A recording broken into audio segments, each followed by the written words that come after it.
for them to be transformed. Kunjani eAfrika?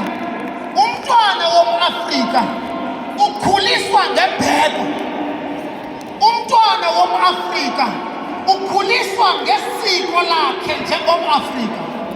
Umntwana womAfrika ayisuswa ingqondo yakhe kubazali. Ithemba lomntwana eAfrika lisekubekeni nasekuhlonipheni abazali. Ukuba abantu bahamba ngobuAfrika abakwazi abantwana ukukhuliswa bawugqiba bathi xa bejonga unina babona abantu ababareyiphe bababulala bathi bawugqiba bekhuliswa ngabazali. Abazali baphembe lithemba ebantwaneni babo.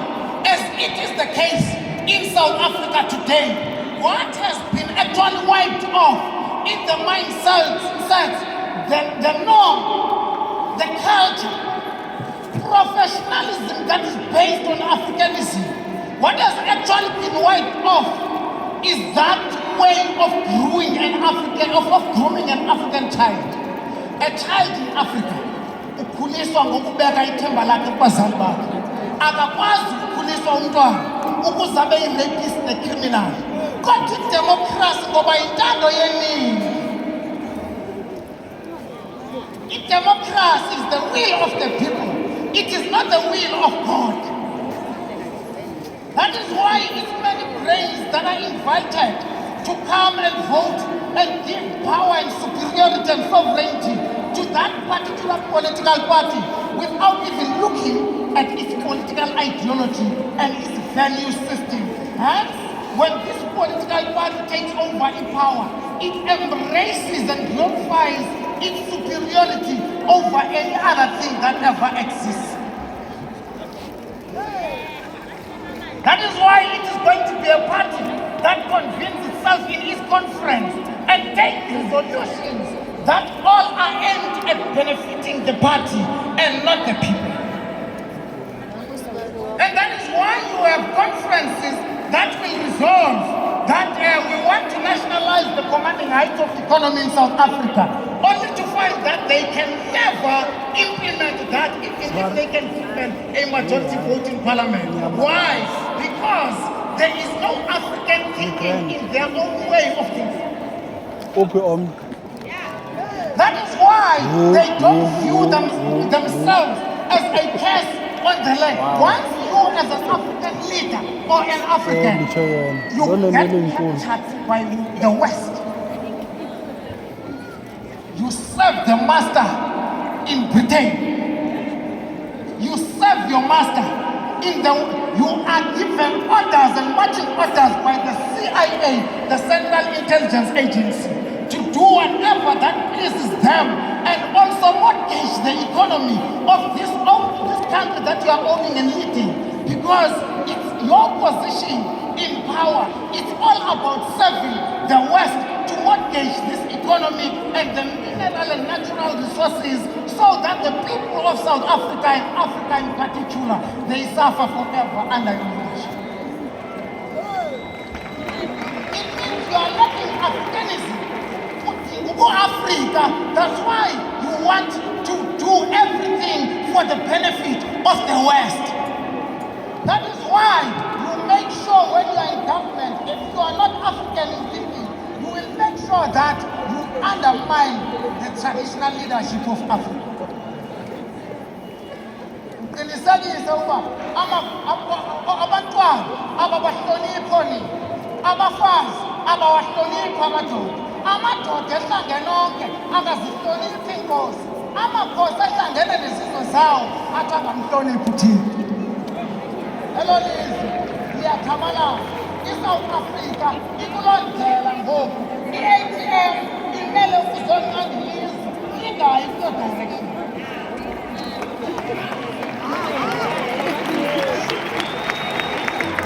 Ukuba unengxaki lokuba kutheni kuvalwa i-state-owned enterprises eSouth Africa, musuba nengxaki nalanta. It's by design that makuthengiswe yonke into lento siyibiza ngoba epolitikini yi-neoliberalism. It's all about bankrupting the state so that the state cannot be able to provide for its people. And people remain the voting fodder. Now, what is the political ideology of the ATM? Based on everything that I've said, the political ideology of the ATM is African-based humanism. Why not only Africanism? It's because an African and a perfect African will be regulated by African values. It will build that particular nation.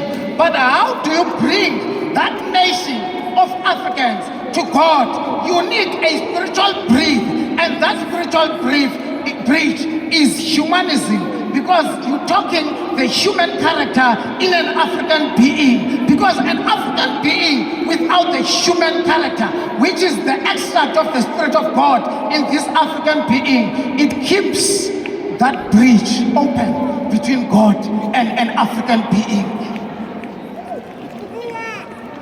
That's the politics of the ATM. That's the political ideology of the ATM goes.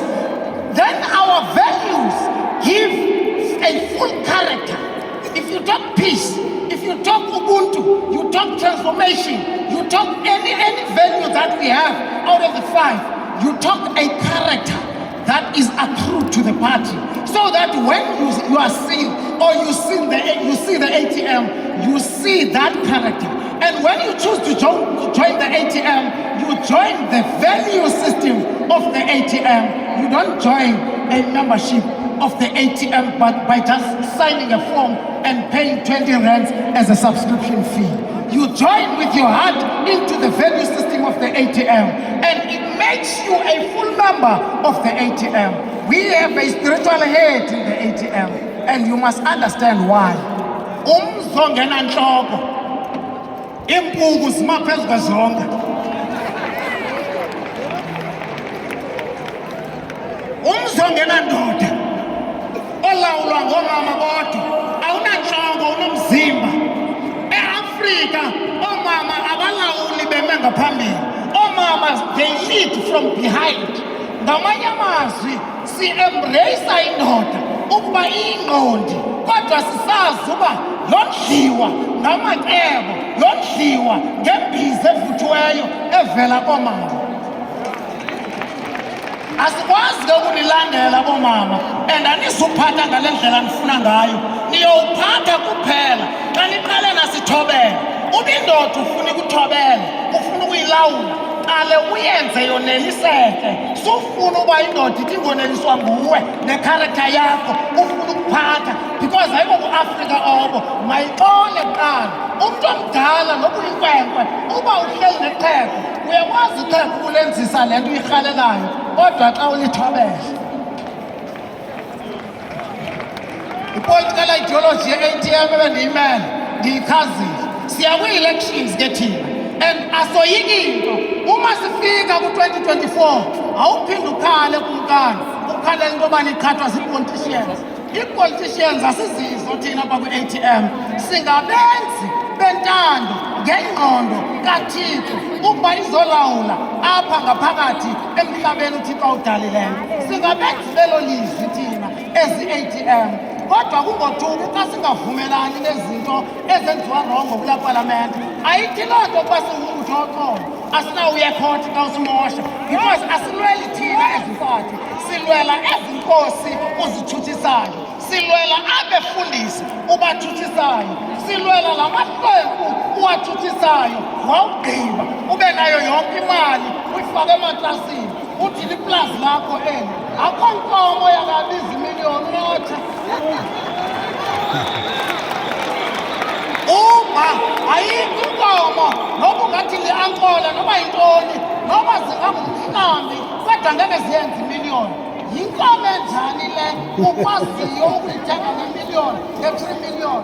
Sasifapha e-Afrika kudala saba nenkomo singamadoda, sisenazo namhlanje, kodwa sinazi inkomo ezenza kubekho imali engaka phantsi kwematrasi. Siya kwi-elections and asoyiki into, siyokhonthesta. Siyazazi ii-elections eSouth Africa into yoba ziyarojwa. Siyayazi eSouth Africa into yoba abantu bavota, but ivoti yabo ayithethi into. But izawuthetha this time around because sikhona. Leyo abantu bevotile kodwa ii-results ziphume zingathethi loo nto kuba kubhatelwe abantu abahleli nabantu lokuregulata nokumaneja nokuadministarisha ii-elections. Kodwa xa phela uba kwakule system yabo kugcwele oocomrade iyaphela loo nto. Peace Nalent.